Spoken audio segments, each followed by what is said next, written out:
আসসালামু আলাইকুম রহমতুল্লাহ। শায়েখ আল হাসান জনি অ্যান্ড অ্যাসোসিয়েটসের পক্ষ থেকে আমি অ্যাডভোকেট মাসুদুর রহমান আপনাদের জানাই স্বাগত। একটি চেকের মামলার শুরু থেকে শেষ পর্যন্ত আমরা আলোচনা করব। একটি চেকের মামলা শুরু হয় চেক ডিজনার দিয়ে। একটি চেক যখন ব্যাংক থেকে ডিজনার হয়ে যায় তখন 1 মাসের মধ্যে অর্থাৎ 30 দিনের মধ্যে চেকদাতাকে নোটিশ দিতে হয় এবং এই নোটিশ দিয়ে তাকে অবগত করতে হয় যে আপনি যে চেকটি আমাকে প্রদান করেছিলেন সেটা ব্যাংক ডিজনার করে দিয়েছে। চেকে বর্ণিত যে টাকা সেই টাকা আমাকে 30 দিনের মধ্যে আপনি বুঝিয়ে দিবেন, অন্যথায় আমি আপনার বিরুদ্ধে আইনের দ্বারস্থ হব, অর্থাৎ আপনার বিরুদ্ধে আমি আইনগত অভিযোগ বা আইনগত পদক্ষেপ নিব। সেই 30 দিন অতিক্রান্ত হয়ে যাওয়ার পরেও যদি চেকদাতা সেই টাকা বুঝিয়ে না দেয় তাহলে পরবর্তী 1 মাস সময়ের মধ্যে প্রথম শ্রেণীর ম্যাজিস্ট্রেট আদালতে অভিযোগ দায়ের করা যাবে, অর্থাৎ মামলা দায়ের করা যাবে।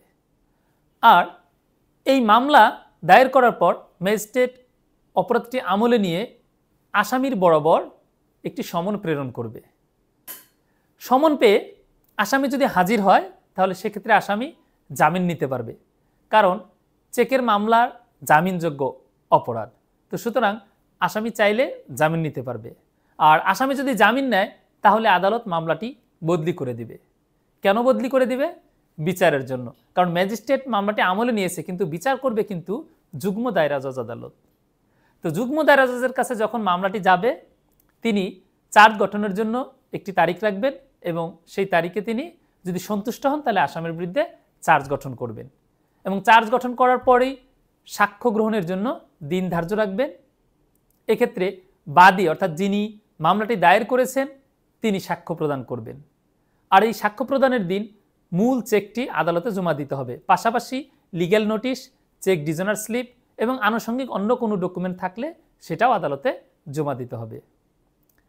আসামি পক্ষের আইনজীবী বাদীকে জেরা করতে পারবে। সাধারণত চেকের মামলায় একজন সাক্ষী হলেই চলে, অর্থাৎ ব্যাংক কর্মকর্তা বা অন্যদেরকে সাক্ষী করার প্রয়োজন পড়ে না। তো বাদী পক্ষের সাক্ষ্য গ্রহণ শেষ হলে আদালত 342 ধারার জন্য রাখবে। 342 ধারা কি করা হয়? 342 ধারায় আসামিকে এই অপরাধ সম্পর্কে জিজ্ঞাসাবাদ করা হয় এবং জিজ্ঞাসাবাদ শেষে বলা হয় যে আপনি আপনার পক্ষে ছাপাই সাক্ষ্য দিবেন কিনা। আসামি যদি বলে যে হ্যাঁ আমি ছাপাই সাক্ষ্য দিব তাহলে তার কাছে তালিকা চাওয়া হয়, তখন আসামি একটি তালিকা প্রদান করে। আর যদি আসামি বলে যে না আমি ছাপাই সাক্ষ্য দিব না তাহলে কিন্তু আদালত কি করবে? মামলাটি পরবর্তী ধাপে অর্থাৎ মামলাটি যুক্তিতর্কের জন্য রাখবে। এখন আসামি যদি তালিকা প্রদান করে তাহলে কি হবে? তাহলে আসামির তালিকা অনুযায়ী আদালত সাক্ষ্য গ্রহণ করবে, অর্থাৎ আসামি পক্ষের তখন কি হবে? সাক্ষ্য গ্রহণ করা হবে।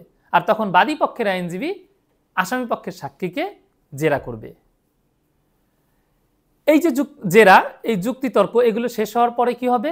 আর্গুমেন্টের জন্য অর্থাৎ যুক্তিতর্কের জন্য তারিখ রাখা হবে। দুই পক্ষের আইনজীবী যুক্তিতর্ক পেশ করবে আর যুক্তিতর্ক শেষ হলে আদালত রায়ের জন্য দিন ধার্য রাখবে। তারপর আদালত রায় দিতে পারবে। এক্ষেত্রে আদালত রায় দিতে পারবে অনধিক 1 বছর কারাদণ্ড অথবা চেকের 3 গুণ অর্থদণ্ড অথবা উভয়দণ্ড। এই যে কারাদণ্ড দিল আদালত, এই ক্ষেত্রে আবার আসামির আরেকটি সুযোগ আছে। সেটা কি? আসামি চাইলে 50% টাকা জমা দিয়ে অর্থাৎ চেকে বর্ণিত টাকার 50% জমা দিয়ে আপিল দায়েরের শর্তে জামিন নিতে পারবে। আপিল দায়েরের সময়সীমা হচ্ছে 30 দিন।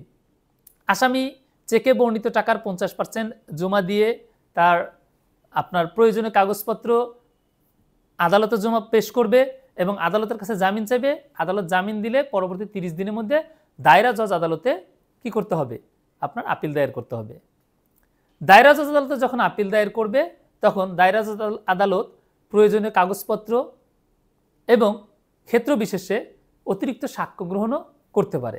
তবে সাধারণত কাগজপত্রের ভিত্তিতে, সাক্ষীদের জবানবন্দি ইত্যাদির ভিত্তিতে আপিল আদালত রায় দিয়ে থাকে। আপিল আদালতের এই রায়ে অর্থাৎ দায়রা জজ আদালতের এই রায়ে যদি কেউ সংক্ষুব্ধ হয় সেক্ষেত্রে সেই ব্যক্তি রিভিশন দায়ের করতে পারবে। কার কাছে? হাইকোর্ট বিভাগের কাছে। এভাবে একটি চেকের মামলার শুরু থেকে শেষ হয়। তবে ব্যতিক্রমও আছে। ব্যতিক্রম কেমন? আমরা শুরুতেই চলে যাই। আদালত যখন মামলাটি আমলে নিয়ে আসামিকে সমন দিল, আসামি সমন পেয়ে হাজির নাও হতে পারে, সেক্ষেত্রে কি হবে? সেক্ষেত্রে আদালত আসামির বিরুদ্ধে ওয়ারেন্ট ইস্যু করবে, অর্থাৎ পুলিশকে নির্দেশ দিবে আসামিকে গ্রেপ্তার করার জন্য। পুলিশ আসামিকে গ্রেপ্তার করার চেষ্টা করবে। যদি আসামিকে গ্রেপ্তার করতে না পারে তাহলে কি হবে? তাহলে আদালত আসামির বিরুদ্ধে WP&A অর্থাৎ warrant of proclamation and attachment, যেটাকে আমরা সহজে বলি যে আসামির বিরুদ্ধে হুলিয়া জারি করা হবে এবং আসামির স্থাবর অস্থাবর সম্পত্তি ক্রোক করার নির্দেশ দেওয়া যাবে। তো এই ফৌজদারি কার্যবিধির 87 এবং 88 ধারা এটা অনুসরণ করার পরও যদি আসামি হাজির না হয়, তখন আসামির অনুপস্থিতিতে বিচারের জন্য আদালত অগ্রসর হতে পারবে। সেক্ষেত্রে আসামিকে হাজির হওয়ার জন্য দৈনিক বাংলা জাতীয় পত্রিকায় বিজ্ঞপ্তি দিতে হবে। বিজ্ঞপ্তি দিয়ে তাকে নির্দিষ্ট সময় দিতে হবে, সেই সময়ের মধ্যে সে হাজির হবে। যদি সে হাজির না হয় তাহলে তার অনুপস্থিতিতেই কি হয়ে যাবে? বিচার অগ্রসর হবে। অর্থাৎ সেক্ষেত্রে বাদীপক্ষ সাক্ষ্য দিবে, বাদীপক্ষকে কেউ জেরা করার থাকবে না, আর মামলাটি তখন খুব দ্রুত নিষ্পত্তি হয়ে যাবে। আর এভাবে প্রথমে চার্জ গঠনের জন্য দিন রাখবে, চার্জ গঠন হয়ে যাবে, তারপর বাদীপক্ষের সাক্ষীর জন্য বাদীপক্ষের সাক্ষ্য গ্রহণ শেষ হয়ে যাবে, এরপর আপনার যুক্তিতর্কের জন্য দিন ধার্য রাখবে এবং যুক্তিতর্ক শেষ হলে আদালত রায় দিয়ে দিবে। তো সুতরাং আপনি যদি চেকের মামলার সমন পেয়ে এড়িয়ে যান, সেক্ষেত্রে আপনি শুরুতে সময় ক্ষেপণ করতে পারলেও শেষে কিন্তু মামলাটা দ্রুত নিষ্পত্তি হয়ে যাবে। তো চেকের মামলায় আসামি সমন পেয়ে হাজির হলে মামলা কিভাবে নিষ্পত্তি হবে আর সমন পেয়ে হাজির না হলে কিভাবে নিষ্পত্তি হবে, সেই বিষয়টি আজ আমরা দেখলাম। চেকের মামলার বিষয়ে আরও অন্যান্য ভিডিও দেখতে চাইলে আমাদের ফেসবুক পেজে লাইক দিয়ে এবং আমাদের ইউটিউব চ্যানেলে সাবস্ক্রাইব করে আমাদের পাশেই থাকবেন। ভালো থাকবেন সবাই। আল্লাহ হাফেজ।